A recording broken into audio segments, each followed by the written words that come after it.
नमस्कार. तर ज्या पद्धतीने लोकांचं असं म्हणणं आहे की बाबा लाकडी घाण्याचं तेल हे ट्रेडिशनल आहे, नैसर्गिक पद्धत आहे, पण अनेकांच्या मनात ही शंका आहे की बाबा हे तेल नेमकं बनत असताना हायजीन हे मेंटेन केलं जातं का? कारण की असं बऱ्याचशा ठिकाणी पहिलीचे जे घाणे बंद पडले आणि जेव्हा रिफाईंड आतमध्ये आलं तर त्यावेळेस हा प्रॉब्लेम होता. पण ज्या प्रकारे आज वेळ बदलत चालली आहे, वर्ष बदलत चाललेत, टेक्नॉलॉजी वाढत चालली आहे, त्या पद्धतीने आजच्या तारखेचे जे काही लाकडी घाणे आहेत हे कुठल्याही बैलाला त्रास न देता किंवा कुठल्याही प्राण्यांना त्रास न देता आपण हे मोटरवरती ही मशीन्स चालवतो.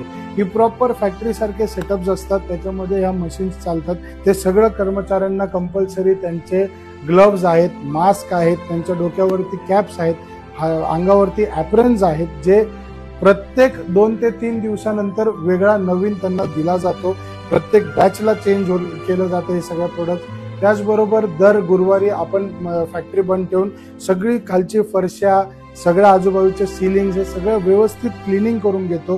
त्याच्यामध्ये कुठल्याही प्रकारचे केमिकलवाले आपण मटेरियल यूज करत नाही, म्हणजे फ्लोअर क्लीनर वगैरे म्हणा, ऍसिड वगैरे म्हणा, असं काही यूज करत नाही आपण.